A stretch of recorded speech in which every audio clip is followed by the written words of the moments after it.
Fight Commentary Breakdowns, and this is probably going on Fight Commentary Chats. So this is Jourdan, and many of you recognize Jourdan from Ramsey Dewey's videos. You know, they did a lot of funny demos together and a lot of testing of Bushido, and Jourdan was always the funny guy who overacted. So it was a really good shtick of his, and a lot of us kind of know of his training, but a lot of us don't also. So I wanted to bring Jourdan on to kind of talk about his training because he's in Germany now, but before he's in China, and he's been all over. So Jourdan, welcome. Yeah, thanks for having me, Jay. Absolutely. So let's get started. When did you get into martial arts? Back when I was in high school, I did wushu at that time. Yeah, because actually it was because of Star Wars, the episode 1, Darth Maul. Yes. The actor who played him, Ray Park, he was a wushu guy. Oh. And he was doing all these crazy flips. And me, I'm a huge Star Wars fan, so I was just like, okay, I want to be just like that. And there was this wushu school that was kind of close to me, so that's how it started. Wow. But at that time, it was more like for fun. I didn't want to compete or anything. It wasn't until I moved to China back in 2010. That's when I started to do Wing Chun, MMA. And that's when I actually wanted to fight more. I actually wanted to fight professionally, but I just wasn't good enough. So I was like, yeah. So that dream just threw away. I see. Wow. So that's pretty cool. So you were one of those martial artists that got started a little later. So yeah. You didn't your parents didn't force you to do it. You chose to do it. Yeah. Well, I remember when I was younger, because my dad, he's a big Bruce Lee fan, and he asked me if I wanted to do it. But at that time, like this is when I was in elementary, middle school. But at that time, it didn't interest me. So yeah, I was more into swimming, playing video games, those things. Yeah. I guess your interests change as you get older. Yeah. Yeah, exactly. Wow, that's so interesting. And so before you were in China, you were in America. Canada. Okay, so you're Canadian Chinese. Yeah. I Toronto. see. Wow, Toronto. Okay, that's pretty cool. And okay, so you did wushu, and then you went back to China. So basically, you were in China for almost 10 years, right? Yeah, since 2010. Wow. And I just moved to Germany January of this year. So you really saw China you saw the economy and everything start booming. You really were there in a good time. Yeah, for sure. Especially Shanghai. Someone told me that Shanghai is the fastest, or was back when I was 2010. It was the fastest developing city. Mm-hmm. And if you look at Pudong, have you been to Shanghai? Yes, I was there last year. Oh, okay, yeah. So even at Pudong, where the Lujiazui is, that's where the skyscrapers are. Before, it was just nothing, but now you got all these towers just it's crazy. Yeah, built it's beautiful. So fast. Yeah. So but Shanghai is really developing, or China. I guess China in general is developing. Yeah. Besides the fact that Ramsey Dewey's in Shanghai, my celebrity crush Huang Ling's also in Shanghai. So another reason I love Shanghai. I love Huang Ling so much. Yeah. But when in your journey did you stumble on Ramsey Dewey? It was in 2015 because so when I first moved there in 2010, I did Wing Chun. My teacher is actually from Germany, and his Sifu is under the Leung Ting lineage. Okay. Right, but of course, Germany, the German Wing Chun, they changed it a bit and things like that. So yeah, and I did that, but then he left China because his work was finished, and that's how I ended up finding. I got into MMA afterwards, and then and that's how it started. And then eventually with Ramsey, because I showed him that video, the Mary Claire self-defense video, the one was just, which is really bad. I will never forget the background music to it too. That's how influential it was in everyone's mind. The do do do do do. So it's it sucks that video had the perfect formula to go viral, but it taught so much bad stuff, like you said. Yeah. And then that's when Ramsey he wanted to debunk it. And then that's what he did with that first video with my friend Niels. And that link got posted on Joe Rogan. That's what made Ramsey just explode. Oh. And then afterwards, he was like, okay, I'm going to do more. And yeah. And then that's how the journey began. I see. So I'm going to step back a little too, because it sounds like when you were training Wing Chun, you already started seeing the holes in it a little bit, or at least the holes in the system and the trainer and the lineage. Kind of, is that sort of a good interpretation? Oh, what do you mean by holes? Yeah, this is definitely a place to kind of expand on. So when you were doing Wing Chun, did you feel like it was a complete system, or did you feel like, oh, okay, there's definitely some things I can get out of other styles, other type of places to train, etc.? Oh yeah. Because my Sifu, he actually started. He was a Muay Thai fighter before he did Wing Chun, and then that's when he switched to Wing Chun. And so he was very combative, and he always encouraged us to spar against MMA guys because he had a friend, an MMA coach, who would invite them and his students to come to our school, and we would spar.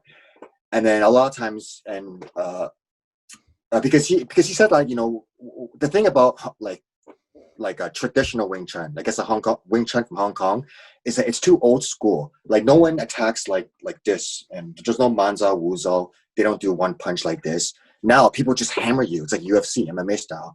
And my Sifu said that's what Wing Chun needs to do. It needs to adapt, right? So that's what German Wing Chun is. And then a lot of people criticize it because they say, oh, it's not traditional Wing Chun, or it's not the real Wing Chun. It's like fake Wing Chun. So then you have like two sides just going against each other. It's kind of like the anti-mask and masks, like that. Kind of like what you said.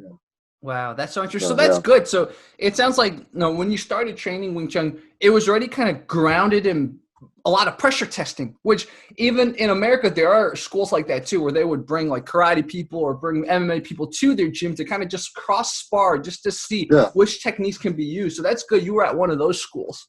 Yeah. And my teacher, my Sifu, he also encouraged me along with my other friends to also do like jiu-jitsu, because he said, like, the more you know about other styles, the more of a martial artist you become. Yeah, you become a more well-rounded martial artist. And because I know a lot of like trainers, I guess like they're very strict. It's like, no, you can't do this, you can't do that, or else get out of my gym. Like that. But yeah, he was very open about it. Like, he even told us to do it, and we're like, okay. So that's awesome. And that touches on something really important, which I think kind of the definition of a martial artist, I think especially in the old days, was always a guy who just knew how to fight, but along with other things, right? But somehow that term has morphed now, like you said. So now it's just like, when you think martial artist, you don't think a guy who's like training many disciplines who actually knows how to fight. Like the classic image of a martial artist now is like that guy with the pot belly when he's 50 with a black belt who's like, yeah, these are my students, right? So it's funny how it's because the way you define what a martial artist, that's what I think a martial artist too. A martial artist by default should be now what we consider a mixed martial artist, right? That's what a martial artist used to be, I thought. But yeah, like you said, maybe I'm just mistaken, and maybe it always was like, because back in the day, people were also more tribal, also with the martial arts. So maybe it was always kind of like, no, you can't leave my school, or else we're gonna kick you out or whatever. But who knows? Yeah, exactly. Yeah. They're very like possessive of their students. Yeah, it's almost like a cult. Yeah, it is almost like a cult. Exactly. Cults. Yeah. Man, I mean, look at that George Dillman, for example. Yes. Or the yellow bamboo. Yellow bamboo. Yes, man. There are so many. On my Discord server in the Bullshido tab, I keep finding ones, and it's like I read up on just. Oh, it's the ones with publicity, like the yellow bamboo and stuff. It's just the surface. There's so many of those, and there's like support groups on Facebook for people who went through the system and realized they were duped and stuff like that. Yeah, exactly. Or even like China, like those Tai Chi masters, like those Wing Chun masters. Yeah, you have that. Well, what was that? The recent Chinese master who got beat up, Ma Baoguo. Yeah, Ma Baoguo. Ma Baoguo. Yeah. I remember he was saying like he could beat Zhang Weili. And he, Tai Chi is the best. MMA doesn't work, and he got defeated in like 10 seconds. Yeah. Afterwards. Yeah. So, so you trained with Ramsey for from 2015 to 2020. Did you feel like you learned something super that you want to share with viewers or anything? Like, what was the coolest thing about training with Ramsey for those 5 years? He taught me how to be a crazy knife wielding maniac. There we go. Yeah. One thing about Ramsey is that he's very into catch wrestling and like wrestling based, and because I know a lot of jiu-jitsu schools. Because I did do some jiu-jitsu back when I was doing Wing Chun, but I didn't have much time, and the school was really far from me, so I just stopped that to do Wing Chun. But when my Sifu left, I trained with Ramsey. And then, he said that he hates it when people fight on their knees or even like butt scooting, right? And he doesn't he doesn't criticize people who do it. He just says like it's not really practical in a real fight. So he always like taught people to wrestle. And he said like wrestling, usually if your wrestling is good and you get top position, you most likely will win. And so, yeah, and at first I hated wrestling. I just didn't like that. You know, I'd rather be on my back. Well, before I'd rather be on my back, you know, butt scoop, pole guard. But then afterwards I started, hey, you know, wrestling is actually really cool. And now I prefer top position. You know, I hate pulling guard. You know, I hate being the bottom side control. So yeah, so he really introduced wrestling and catch wrestling to me. Wow, that's so interesting. Yeah, it's great that you mentioned this, and I think as a viewer of Ramsey's channel, and also probably my viewers would also want Ramsey to do even more catch wrestling videos. I think that's really fascinating. Yeah, for sure. Because catch wrestling is not really that popular.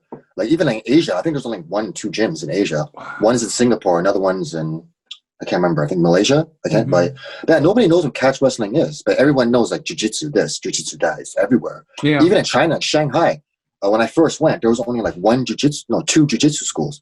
But now there's like many. Wow. So MMA or jiu-jitsu is starting to get more popular in China.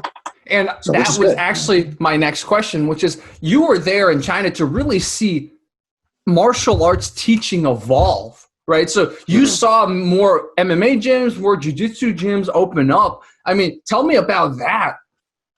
Yeah, like because when I left Toronto, at that time, there was quite a few jiu-jitsu schools. Like I'd say, oh, okay, look, there's BJJ there, Muay Thai there, MMA.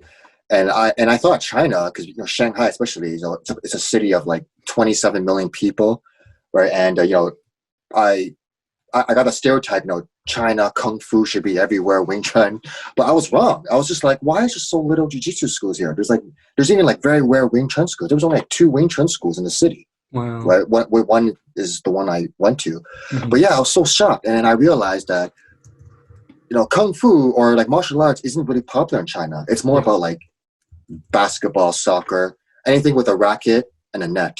That's very popular in China. Yeah. So yeah, but now you know there's a lot more gyms now, and it's good to see it's growing in the country. Wow, that's awesome. And I was searching your name on YouTube, and the guy who appeared with you talking about Wing Chun in Ramsey's video, that is your coach, right? The Wing Chun coach, or is that a different guy? The guy named Nils. Oh yeah, that's my friend. That's Captain Krav Maga. Oh, okay, yeah. I see. Because I know a lot of people criticize Wing Chun, and then that's fine. Like everyone's entitled to their own opinion, and it's just because like I've actually never seen Wing Chun in a MMA fight. I mean, I do know what's his name, Tony Ferguson. I mean, did he do like an elbow or like or even like Anderson Silva does that? But then of course you have people say, well, there's elbow in Muay Thai or you know things like that. So yeah, I mean, it's just very hard to see. Like Wing Chun actually work in MMA because I think it's just a lack of training or like it's like they don't really train for it. Like a lot of like the Wing Chun masters who got beat up by Xu Xiaodong, you could tell like those Wing Chun masters don't really spar much. You know, they're standing there like this. Yeah. Right. So yeah, actually my Sifu, he actually wants to fight Xu Xiaodong, but not in a bad way because he hates him. But he just wants to see Wing Chun does work and that together they can show that, you know, traditional martial arts isn't as bad as what he thinks. Yeah. But I guess it's not easy to just call him and be like, hey, you know. Yeah, it's really hard to reach Xu Xiaodong right now, especially I got rid of WeChat because WeChat's, you know, whether it's true or not, it's supposed to really track you. And so I got rid of WeChat, and that was my only way of staying in touch with Xu Xiaodong. So now I can't stay in touch with Xu Xiaodong anymore because, as you know, living in China, Chinese people don't check their emails. They're so used to WeChat and everything. Yeah. Emails are only used for the most formal things. So most of them just kind of like, no, emails just for spam, just like cell phones, right? Chinese people don't even text each other because the way text plans in China worked was that you were charged. It's not like here in America or in Canada where a lot of plans came with like unlimited text. You're right. So it's like most people didn't text when WeChat came along because WeChat gave them free ability to talk to people. Exactly. So it's like really hard to contact anyone in China, and Xu Xiaodong especially. It's very hard to contact him for obvious reasons. Yeah. And also like after what he did, the government really put him down. Yeah. Something, especially with that new social credit system. Like I heard, like he can't even take a train anymore. Yeah, for a month, man, until he apologized for. Dude, it was so crazy. So I used to have that website where he apologized for a week before his social credit got raised back up, right? And once my interview with him came out, so I think it was right because Count Dankula came out with his stuff about Xu Xiaodong about a week after I put the full interview with Xu Xiaodong on Fight Commentary Chats. But I distinctly remember it was around that time, and I believe it was more towards when I put my full interview out with Xu Xiaodong that suddenly everything about Xu Xiaodong disappeared. It used to be it was just him. He was not on social media. But then everything, literally every article ever written about Xu Xiaodong, including that page on NetEase where he was apologizing to that Chen Tai Chi master for a week, that was taken down too. And it's so sad because I don't think I got a screenshot of his apology. So I was like, darn. Oh, wow. I thought that page would always be up, man. I didn't know they could take down even those pages. I thought it was only they can deplatform you. It's crazy. So are you saying it's your fault? I don't know, man. I kind of feel bad. Yeah, but if anyone watching took a screenshot of his apology, please keep it, man. Because I thought, okay, as long as I have the link, I'm good. There's the link, there's proof that he apologized. So because now if there's no proof, what if whatever courts say, you never apologized, we're going to relower your social credit score, right? I just realized that. So we need proof that he apologized. He did what the government required of him. Exactly. Yeah. The government can really screw you over so hard. Just one snap. Yeah. Wow. So tell me about Germany. What made you decide to leave Shanghai for Germany? I like Shanghai, but it's just that I got a bit bored of it because I was there for so long and I wanted to try another place. Mm-hmm. I was thinking about moving back to Toronto, but I figured if I did that, it's kind of like it's finished. And I feel like I'm still at the age where I want to explore more. And I've always wanted to live in Europe. Mm-hmm. So I applied to France, Switzerland, and Germany was the only country who responded to me. Wow. So I went there. Now I'm learning German. So it's not good, but it's up there. So yeah. That's awesome, dude. So is this like a study program? You mean why I moved? Or? Yeah. Oh no. It's for work. So it's like an education management teaching type.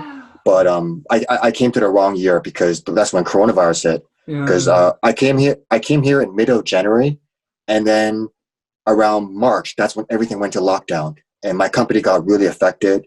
A lot of people lost their jobs. So yeah, I don't even know if I can stay here after my visa expires. But I'm trying to. I see. Yeah. Wow, dude. So in a way, you're living the life that I think a lot of young people wanted, which is be able to kind of explore, be able to travel, which is awesome. I'm really happy. Yeah. Because I love traveling. I actually was just in Italy. I don't know if you know that, just on the weekend.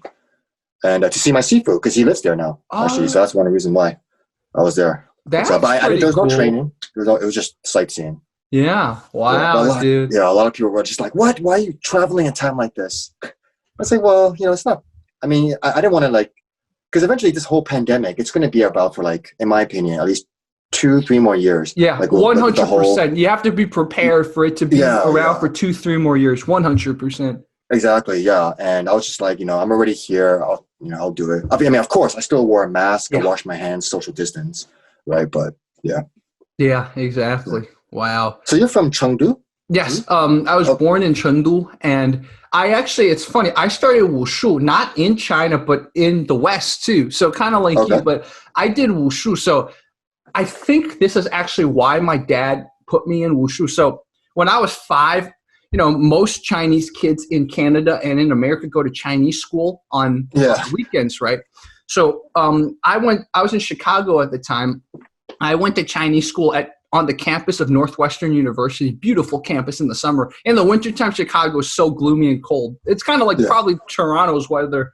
But so I was running around during recess for Chinese school, and I collided head on with another kid, and I got standing KO. So I got my first standing KO at the age of 5. I just remember everything went black for about a second, and then I couldn't do anything. I literally stood there and I was crying.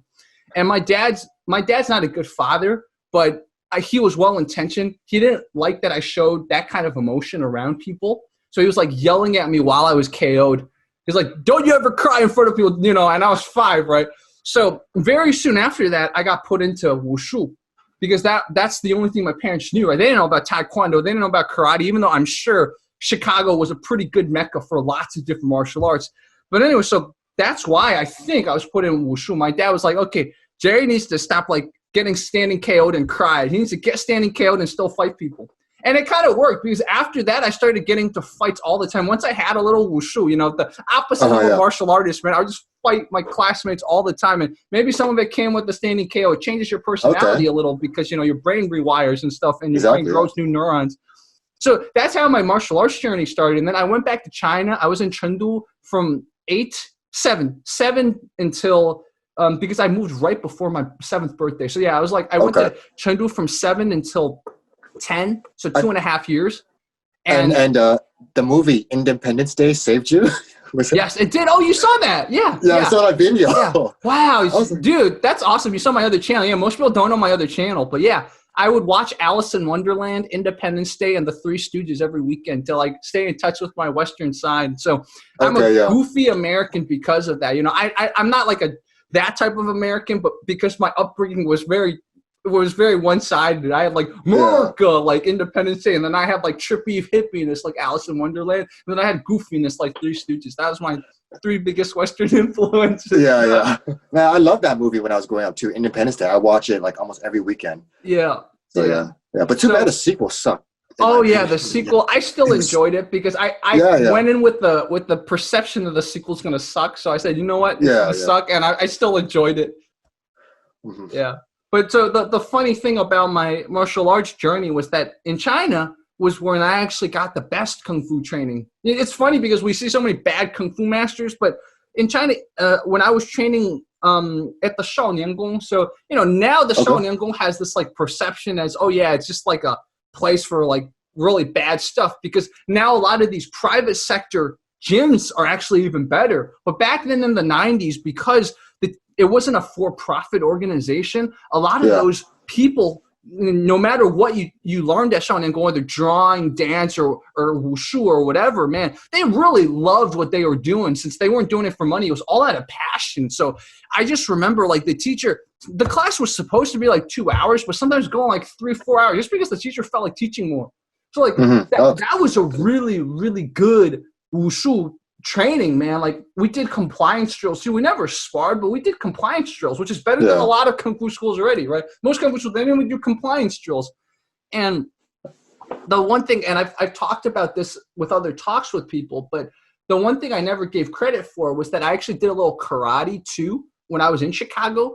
And actually that karate probably helped me in fights way more than Kung Fu. Not to diss the Kung Fu I was doing as a kid, because it made me more confident and it made me kick and punch better. But it was the karate, something about how the karate was taught just made sense more to a little kid.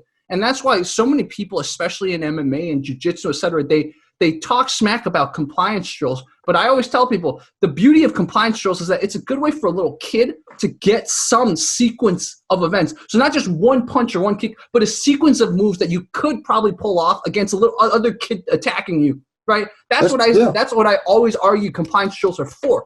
And karate has a lot more of that than Kung Fu does, at least my training. So it was the karate that really helped me sometimes in those crazy playground fights I got into. It was got in so many fights as a kid, but it was funny. It was funny like thinking about stuff. You know, I had knives and I had like things thrown at me. It's like everything you would think about in the hood in America. I experienced that in China. Yeah, so I was like a Jordan kind of.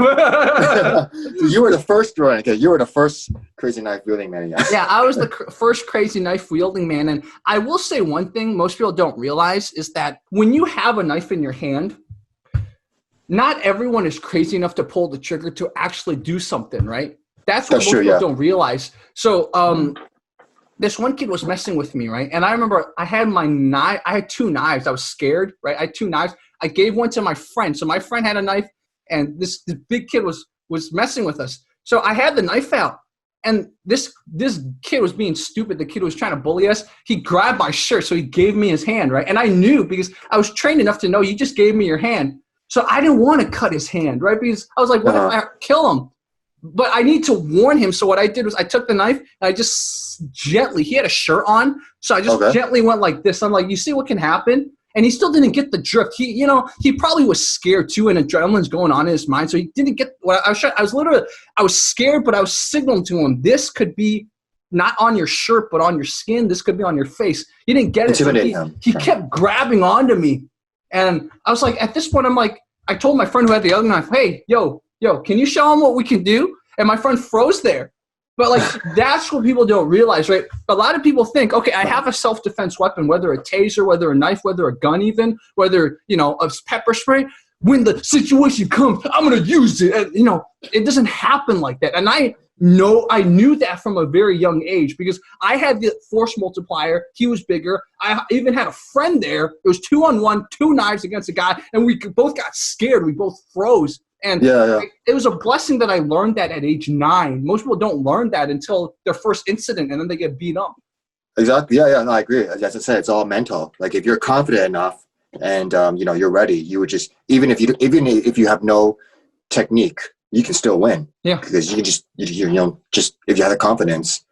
So yeah, that's a very good example. Yeah. And the thing about like a knife is just that because I remember Ramsey was saying, if somebody wants to use a knife on you, you'd already be stabbed. Yeah. They're not going to say, hey, look, I got a knife. Yeah.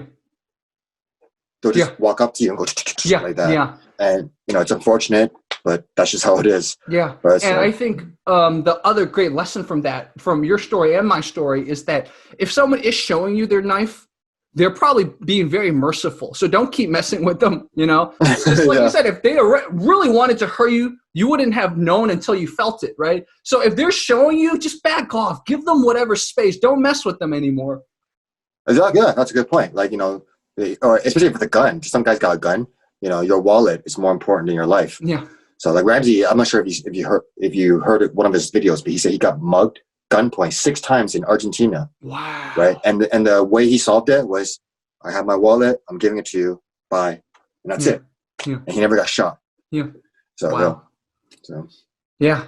I think that's such a good lesson. I have a story from a friend. He was in Brazil and a guy pulled out a gun to try to mug him and he actually ran, and he was with a bunch of people. So they just all ran, which he thought back on it. He's like, okay, that was a bad decision. The guy could have shot at us. Yeah.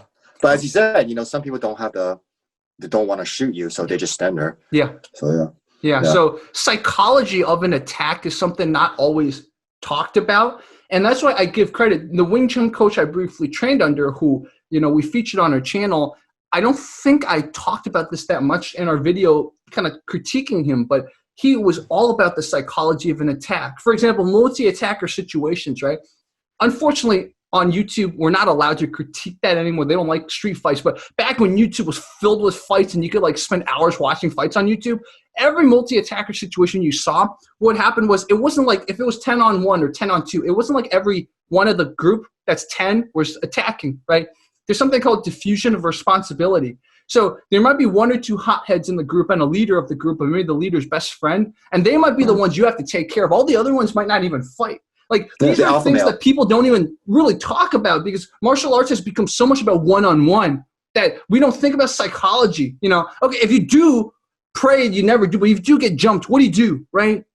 I mean, maybe one way is just, okay, I'm going to get jumped. That's probably the first thing you have to think about. But who do you pick to attack? Because you don't have to waste your time on the person who might not even attack you. Yeah, that's a good point. Yeah. Like I said, it's the alpha male. You got to find out who the alpha male is. Once you de-escalate the situation, if you can.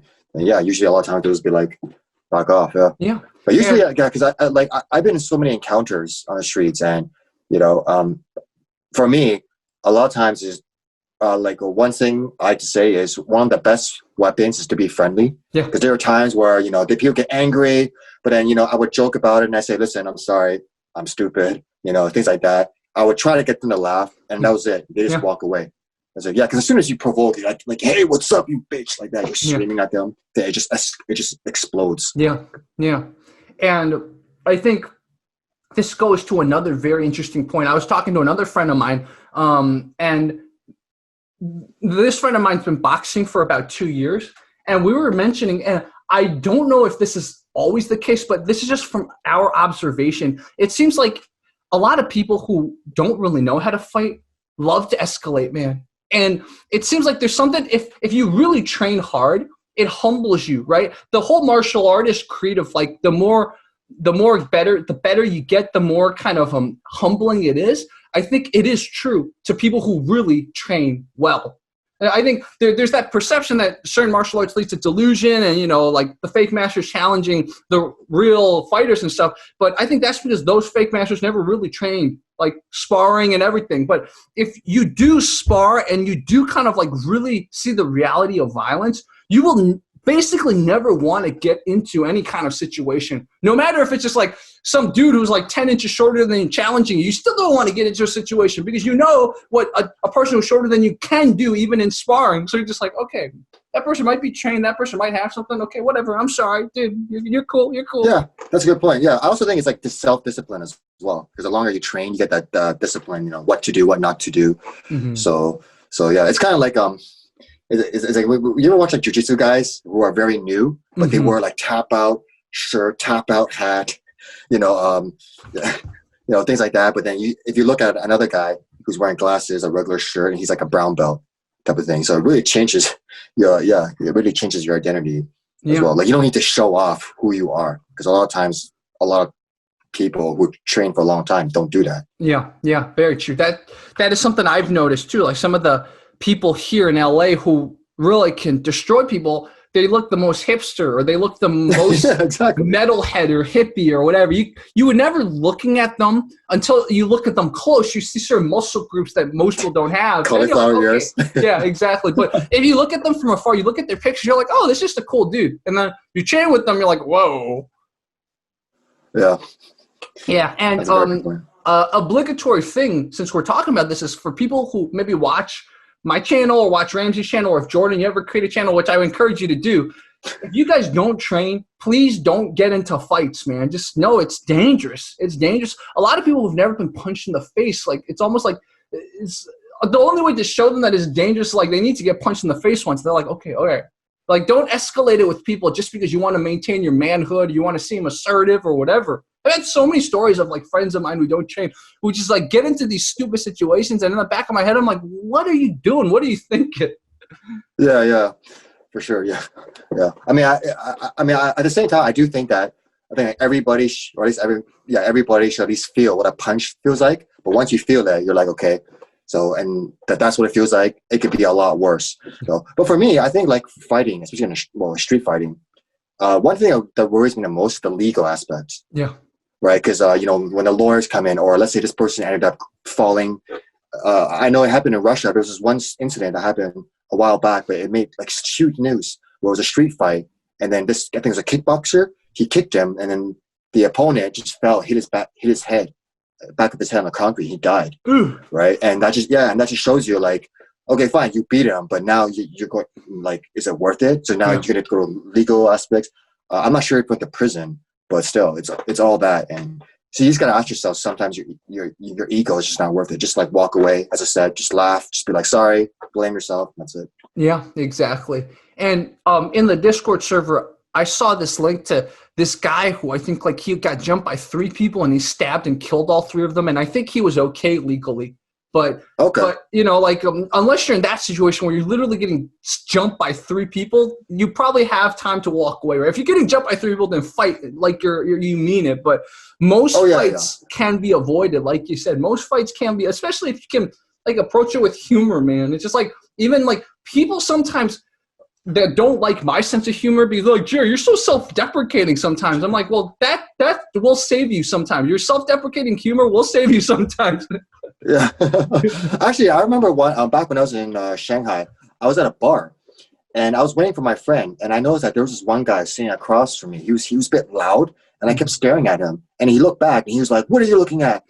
And in my head, I mean, of course, I didn't want to escalate. So I just said, oh no, I just noticed that you have the same shirt as I do. Right. And then he goes, and then that's it. He just looked away. Yeah. And right there. And in my head, I was like, wow, that worked. Yeah. Right. Because I mean, I didn't know what else to say, but I just thought of something. I was like, oh, so yeah, there's, something like that. Even something simple like that can just avoid so many things. Yeah. Yeah. And I think now under the lockdowns, I think most people's social skills have gone down a lot. So now it's the time to really be careful.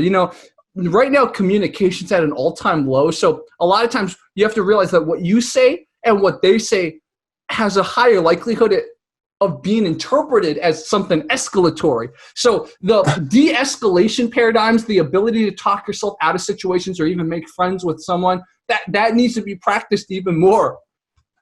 Yeah, that's true. Yeah, especially like everybody's been, because the whole lockdown, everybody was stuck inside, and I feel like, you know, when the whole Black Lives Matter protest came out, that people just wanted to like explode because they were just so upset. 100%. Yeah, with everything, that they were just like, now's the best time to just create chaos, and they did eventually. Yeah. I was walking through the park yesterday, and there was a guy with a really cool mask. So I was just like, dude, you have a cool mask. But he had headphones on, so he didn't hear what I said. So he thought I was like challenging him. So he took off his headphones. Like, what? I was like, dude, you have a cool mask. He's like, oh, okay, cool. But like, that's an example. Like right now, you have to realize that people are so used to digital stuff that sometimes what you say might not even be interpreted because they have headphones on. Like that was a moment right there. I was like, wow, I never thought, because now everyone has their earbuds, right? 5 years ago, everyone, you could tell when they had headphones, but now you can't really, especially if they have long hair, you can't tell if they have headphones. So exactly. Now it's like you really have to think about the situation. Like, am I coming off wrong because they are not perceiving the world correctly because one of their senses or multiple senses are blocked? It's crazy to think about that. Yeah. Like technology, especially the more advanced it gets, it's just making people different. And everything. Just imagine what it'll be like 10 years from now. Because I remember reading about, like, there was this guy I read on the news that he had a microchip in his hand, and that microchip was like his key, was like the lock for his door, or also like almost like for other thing. I think it was like a credit card as well. So yeah, just imagine just going. Wow. So you see a bunch of people just going like this to each other. It's like they're gonna palm each other in the face one day. Say, hey, what's up? Oh, I'm sorry. Wow. That's so interesting. And it goes back to a story I don't think I've talked about on this channel, but on the channel where you saw me talk about independence, I've talked about this. But as a person interacting socially, it's good, whatever culture you're in, to understand the physical distances too. Because I knew a guy, he was from, I believe, Congo. So I guess in Congo, they're okay with having your hand this close to someone's face. So every time he talked to me, he'd make me uncomfortable. He had his hands in my face like this. And I told him, I said, dude, next time you come and we hang out, please don't get your hands in my face. And I explained to him why. You know, most of the time, if your hand's in someone's face here, I think in China too, in America, definitely, that's like, I want to hit you in the face, right? So it's like, oh, I'm sorry, I didn't know. Like he would actually just walk up to you and be like, oh, hey, Jerry, how's it going? Yeah, so he would like, we're talking, like we're sitting there having a conversation, and his hand would be in my face like this. And I had to really fight the urge not to at least parry and hit him. I'm just being honest. I told him, like, dude, it made me so uncomfortable because I know you're this. He was a preacher too. I was like, you're a Christian preacher. You're very well intentioned, but I wanted to hit you in the face so bad because your hands were right in my face, blocking my vision. But like he honestly didn't know that, like, he couldn't talk to people like that. So like, but that's what I mean. Like, in social distances, not that kind of social distance, but like, you know, regular social distance is important. Like a personal space. Yeah, personal space is so important to know when you go to a culture. That's one of the first things to understand, right? If they're not comfortable with talking this close, don't like go to a new country, start talking to people that close. Yeah, that's a good point. Yeah. Same thing with body language. Learn what body language means. Like this, okay? In some cultures, it's like a bad word, right? Yeah. Exactly. Yeah, or crossing your arms, or even like there was one country I can't remember. I think it's I can't remember where, you know, this is yes, this is no, but in that country, this is yes and this is no. Yeah. I've heard about that too. So like in some countries, if you're talking to them and they go like this, it doesn't mean they're disagreeing with you. They're actually agreeing with you. Yeah. So, but yeah, so I mean, that's why I think it's really great to travel, just to experience all these different cultures out there. Yeah. And the food, of course. You know, that's like one of the best parts, just eat all the good food. Totally. I see your Instagram page. You post a lot of food stuff, I know. Yeah. Because I'm starting to be more of a foodie now. Nice. But yeah, one thing though, I can't really get into Chengdu food, Chengdu Thai, because it's just too spicy for me. Because I can't take spice. Even like Chongqing Thai, it's like this, and I just go. Yeah. Last time I was in Chengdu, so last year, what happened was I thought I had appendicitis. because my gut was just completely burning the whole time. I'm like, this isn't natural, is it? My gut was just burning the whole time. And then once I went to a different part of China, I realized, oh, it was just the spicy food. It was too spicy for me. I'm not used to it. But I totally agree with you. And I'm a person born in Chengdu. I wasn't really raised in Chengdu, but I was born in Chengdu. And I agree with you, man. It's too spicy. And the Chinese explanation for why people in Chengdu eat so spicy is because Sichuan's in a basin. So it's like you have to prevent like some kind of disease because it's so humid there. So you have to sweat it out. That's the claim, because Chengdu is freaking humid, man. But I think there might be better ways to sweat it out. Maybe just exercise. I don't know. Exactly. Just start running. Yeah. Exactly. But you know, that goes back to another conversation, which is that Chinese women, especially, but Chinese culture, don't like any kind of tan, right? So like even me, I've gotten so tanned because I get my vitamin D every day on the beach. I go to the beach and like get sun for at least 10 minutes every day. But like if I go back to China now, they'll be like, Jerry, you look Filipino. They're gonna say something stupid like that. And it's like it's not good. It's not good to be so pale because you're not getting vitamin D. Yeah. I noticed that too. Like even like a lot of models that you see or people, they just prefer, Chinese people just prefer pale skin, like pale people. They don't like dark. As soon as you're dark, they start criticizing you. Yeah. Just like why? And it gets to the point. I know certain Chinese celebrities have to take those injections to artificially lighten up their skin. Yeah. That's why they like especially Chinese girls. They like to like Photoshop themselves to like make their eyes glow. It's like ding. Yeah, and they make their chin super sharp. And it's like, you look like a cat, man. Stop doing that. Like every social media app has the special May thing, or it like makes you a certain way. I'm just like, stop doing that, man. You all look generic. You don't even look like K-pop girls. You just look generically bad. Stop doing it to yourself. Exactly, yeah. And you don't even know if that's what they really look like. Yeah. There's one story I read where it was like a 60-year-old woman, a grandma. She actually used all these filters to make her look like a really hot young woman. Wow. And then all these guys were talking to her, but then she revealed herself, and they were like, "What? This is you." Dude, there was when those type of filters first came out, I feel like every month there was a story like that. I saw a story that was kind of similar, but it was a guy. It was literally a guy who used all these filters to become a hot girl, and he would chat with people, and then he'd be like, "Wait a minute, hey, you know who I really am? Oh, you got catfish." Guess what? Man. So yeah, that's life now. That is how society's evolving. Yeah. And, well, Jourdan, let's end with this. So, what's next in your martial arts journey? I started training here because now gyms are starting to open. But I've been focusing more a lot on wrestling because my wrestling is just pure crap. So so there's this wrestling class that I go to, and you know, it's just once, twice a week. But I've been doing a lot of weightlifting. Main reason is because I feel like the thing about weightlifting is like you can do you can go whenever you want to. You're not committed to a certain time. Yeah. Whereas like a class, you know, you gotta be there at 7. It starts at 7. You gotta be there at 7. Yeah. So yeah. That's awesome. But I mean, yeah.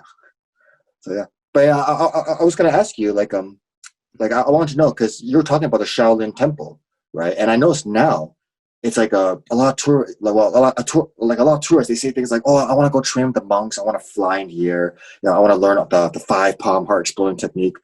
But I keep telling them like right now the Shaolin Temple is like it's like a ripoff. You know, they charge 100% money. Yeah, like you charge a lot of money, and you don't really. And I even heard like a training is not even as good anymore. Yeah. So it's just like but the Westerners, they really have that idea that Shaolin monks are like the strongest people in the world. They can fight in cages and things like that.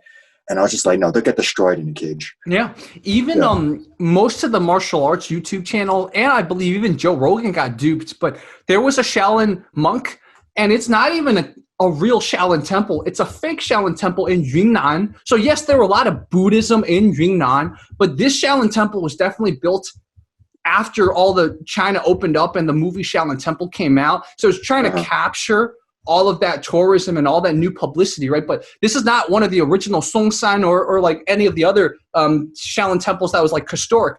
But this Yunnan Shaolin temple, there was this one guy who like this foreigner was sparring and he kicked the foreigner so hard, and that video was going viral all over social media, right? And I remember I finally found the Shaolin monk. I looked at his temple. I'm like, okay, this is a Yunnan Shaolin temple. It's not even like a real Shaolin temple. And I was just like, wow, even this is like an example of from reading Jet Li's biography. It might have been his autobiography. I forgot which one. It's the one written in Chinese. It might have been his autobiography, but it might have been his biography. But he was the one that said when they filmed the movie Shaolin Temple, there was only 2 people at Shaolin Temple. So they basically went to the grounds of Shaolin Temple, said, okay, can we film here?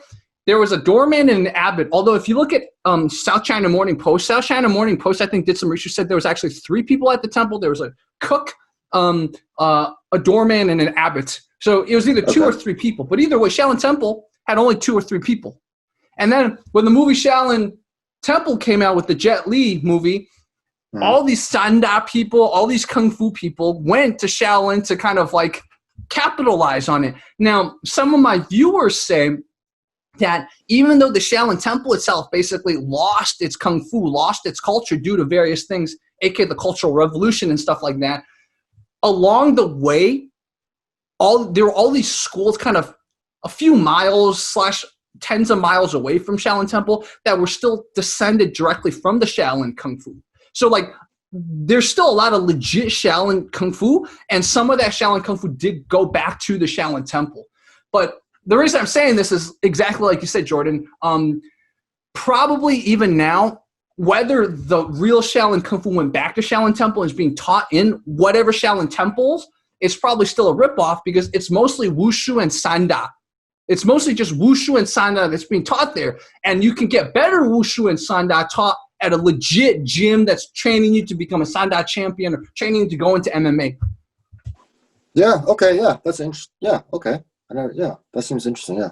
The video you talked about, is it the one where the Shaolin monk is a sidekick to the foreigner? Yes, that one. And everyone's like, okay, yeah, I've seen that video too. Yeah. So that's from the Yunnan Shaolin Temple. And from my understanding, I didn't even know there was a Shaolin Temple in Yunnan. And, I could be mistaken. Maybe, once Yunnan got conquered by the Mongols and then, it was incorporated into the Ming Dynasty, maybe, or maybe when the Tang Dynasty fell, maybe some of those like Shaolin monks did go to Yunnan and, have a Shaolin Temple there. But I'm just very skeptical about the fact that there's like a Shaolin Temple in Yunnan when, Yunnan was Dali, right? Dali was a Buddhist kingdom for a long time until the Mongols conquered it. But I just don't know historically whether that Buddhist kingdom had a Shaolin temple there. That's why I'm very skeptical. Or maybe a monk was just like, hey, I feel like making money, so I'm gonna build a Shaolin temple here too. Yeah, that's how it feels like. And I'm not saying you're not gonna get legit training there, which, if you look at that dude who sidekicked the foreigner, it looks like he has a lot of good Sanda training.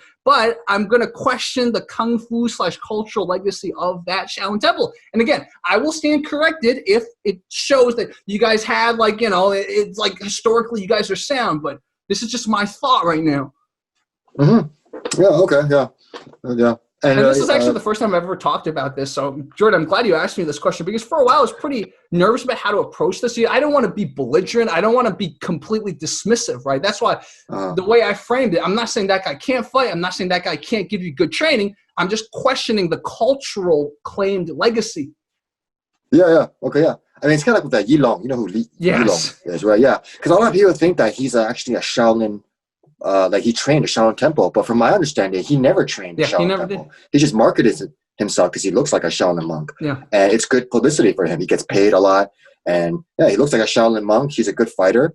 And yeah, so that's why a lot of people are like, oh yeah, Xu Xiaodong should fight him because he's a Shaolin monk. And I was like, well, not really. I mean, he just says he is.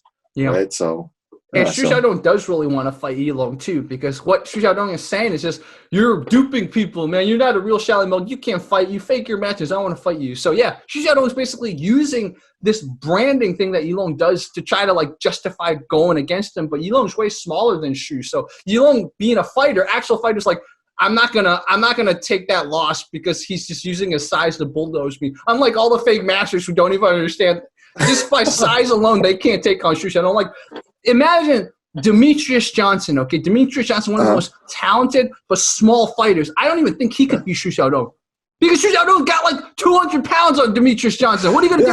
Hit him a few times?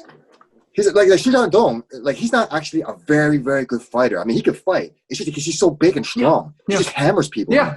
Right. So he's like a street baller. Yeah, and you know, as much as Ding Hao, that one of those Wing Chun masters that Xu Xiaodong fought, as much as he got beat up, Xu Xiaodong even kind of gave him credit. Said Ding Hao hit me hardest out of all these people I fought.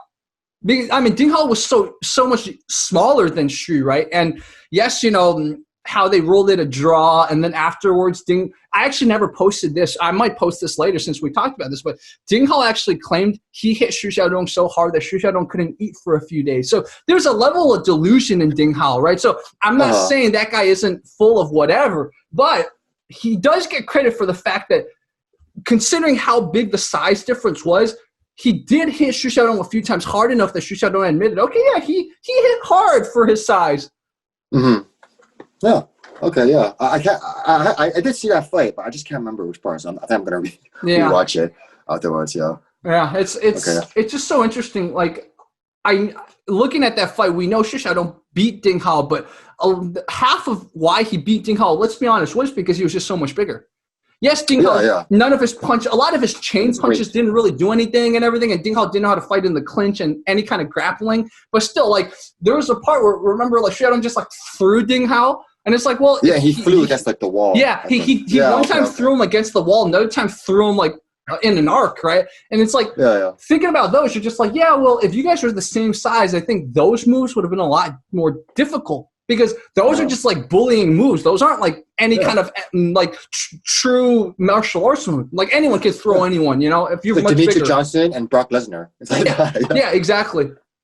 Yeah, okay, yeah. Because I know exactly, and that's the thing. Because a lot of like especially jiu-jitsu guys, they always say things, oh, strength doesn't matter or weight doesn't matter, and I get annoyed whenever they say that because I say strength and weight does matter. Yeah. As long as you, I mean, technique is important too, but as long as you use your strength intelligently, like you're not just using it for the hell of it, but you know, if you want to power out like an escape, you can. And there's this one guy that one of Ramsey's students, right? He was this he was this massive bodybuilder. He was like, I think it was like 130 kgs. So I don't know how much is in pounds. I don't know. That's more than 250. Yeah, okay. Because it's 1 kg to 2.2. I learned that the hard way because everyone corrected me in yesterday's video I put out. So I know now really? 1 pound to 2.2, 1 kg to 2.2 pounds. Okay, yeah. So he was so he was really big and strong, and he didn't really have much jiu-jitsu training, maybe like a month or two. I mean, he knew triangle, armbar, but yeah, he was just so strong. Like you try to armbar him, he just like powers through it. You try to ankle lock him, he just picks you up, just throws you in the air. Oh my goodness. So yeah, but it's really fun to roll with him. It's just that, you know, strength does matter. Yeah. So the other example I want to give for people who think strength doesn't matter, watch Royce Gracie take on Chemo. That's the exact example of strength does matter. I think Chemo had maybe a week of jiu-jitsu lessons. So to his credit, he did prepare, and to Royce's credit, Royce took on someone way bigger that had a little bit of jiu-jitsu preparation, but still, Royce was the freaking jiu-jitsu god at the time, right? And Royce almost lost that fight, man. If he didn't pull Chemo's ponytail to set him up for, I think it was a triangle, I don't think Royce would have won that fight, man. So that's an example of someone way bigger who used his strength to almost overpower someone that's at the tip of their you know, grappling prowess.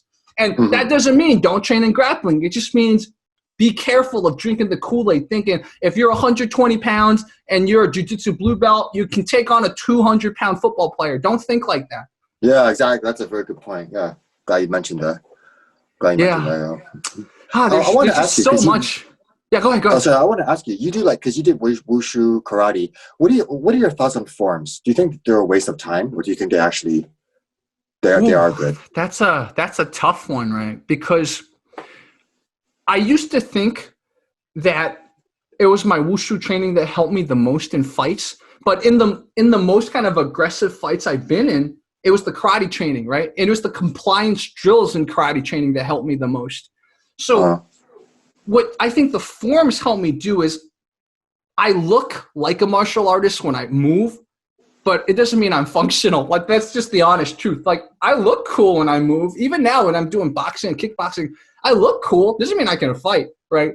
So I think from what you're trying to get out of it, if you're trying to look cool, maybe for stunt work in Hollywood or, you know, for dancing on stage, forms are very useful. But I really don't think, and then as I'm saying that, I might take it back to, but as of now, I really don't think forms are really very useful. But then as I'm saying that, a thought popped into my mind, which is most martial arts, whether boxing, kickboxing, Muay Thai, so like some of the more functional, as you would call martial arts, they shadow box too.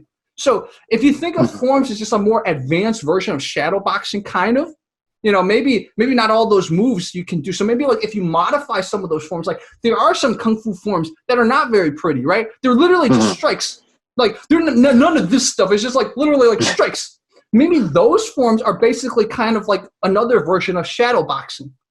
So I just suddenly realized that. So yeah, the answer, I guess, to give you is I don't really know anymore. The more I train, the more I realize I don't know.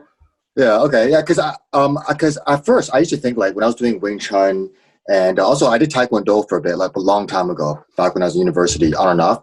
I used to think they were a waste of time, but then, I know it's like my Wing Chun teacher. He really said like, yeah, to understand fighting. So sometimes the forms you have to understand like why we do this, like tok sao, pak sao, and he would use that in like a drill. So he said, okay, so I want you to do this. Like when you clinch, you get tok sao type of thing, which is like an up move in a Wing Chun. And I was like, oh, okay.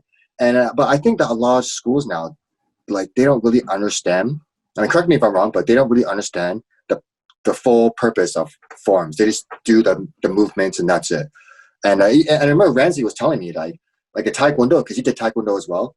He didn't know what the forms were until his teacher told him, like, you know, this, for example, I don't know if you can see it. This is not a strike. It's actually an arm drag. So what you do is do this, and then you go like that, right? So, and we were talking about it, like why are forms like so frowned upon, and it's because he thinks that a lot, like long time ago, like they were very useful, but then now it's just forgotten, and it's just known as like a series of movements type of thing. So yeah, I think I agree with you on that. And I think about shadow boxing, right? When, you know, a boxing coach is like, okay, warm up by shadow boxing, warm up by, you know, Muay Thai coach, spend a minute warming up shadow boxing.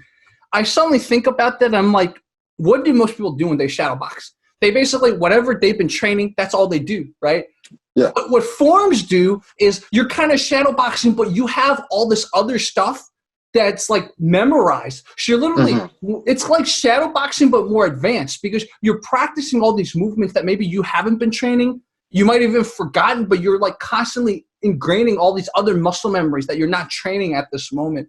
I think that might be what the usefulness of forms is. And exactly like you said, Jourdan, it's kind of applying the fact that you have to really understand what the forms are trying to teach you, what those moves are.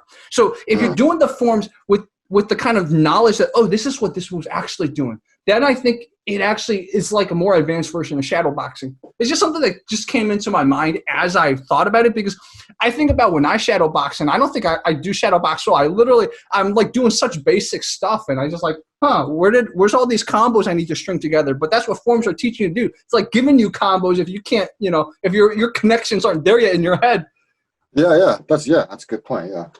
So yeah, I guess I'm glad we're having this conversation. In a way, forms are very useful then if we interpret it from that paradigm. Yeah. I know everyone has their own opinions on these things, but yeah, I'm glad that we talked about this. Yeah, and I mean, like thinking about some of those wushu forms and stuff like that, and there's definitely forms where I remember there's one form that we did where it was like lots of like unilateral type of move. So instead of like a left right type of thing, it was like a lot of like right punch and right kick, and then left punch, left kick. So there's like a lot of that. So like that's teaching you a different way of striking too. If you really start understanding that, like as a young kid doing those forms, it just seemed like it was a cool mental exercise. But now thinking about it, like, yeah, sometimes when you're like sparring, when you're fighting, you don't want to just always be left, right? Jab twice or something like that, right? Yeah. That's good. Yeah, that's a good point. Yeah. Yeah. Right there. But even going back to that form, maybe what forms are also good at is just, it's a cross-lateral exercise, right? So even if you just think of it as a cross, it's the reason why, for example, Lomachenko or Shevchenko, Valentina Shevchenko, did dance for so many years. I think the cross-lateral exercise helps your fighting. Muscle memory, because I do think that doing forms, it really helped me focus a lot. Yeah. So and improved my motor skills and muscle memory. The coordination. That for me, it helped a lot.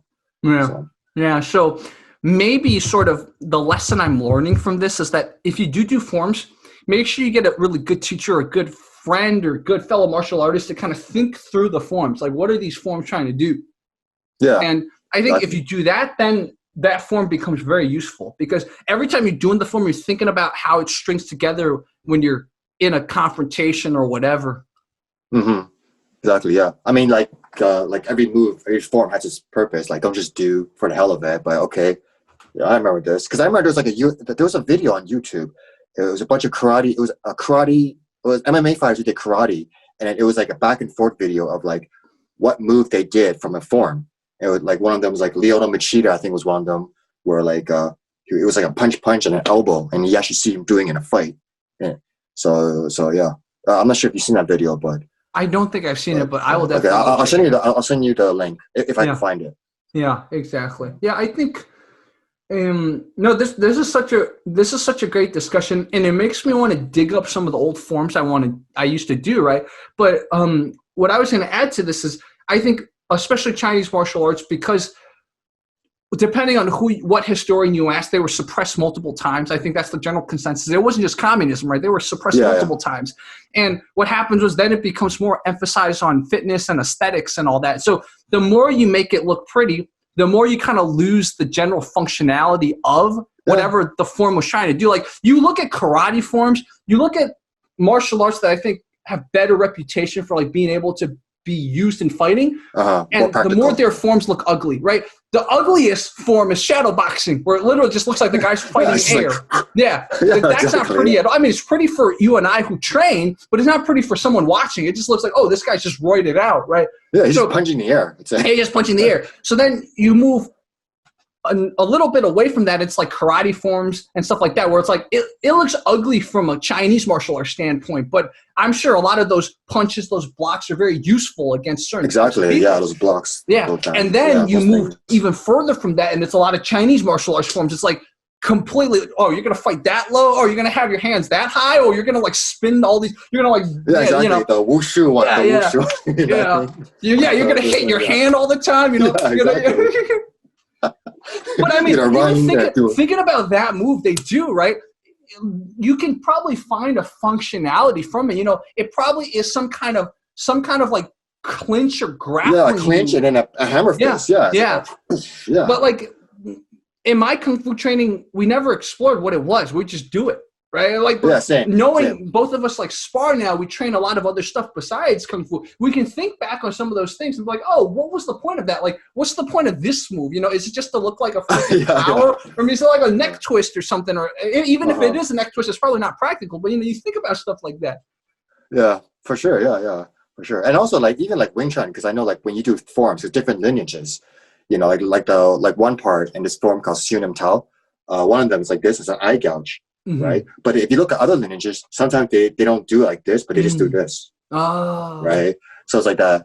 So yeah, and what I'm trying to say is that with all these lineages, they changed. They change it. So as you said, before, like it used to be very practical, but then it becomes more flashy because they want to make it look nicer. Yeah, and it's interesting because I think American Kempo, right? I trained a little bit of American Kempo. And then what's interesting about American Kempo is I think if American Kempo had a different evolution, it would have become an MMA. Like, it would have become what people nowadays think of MMA.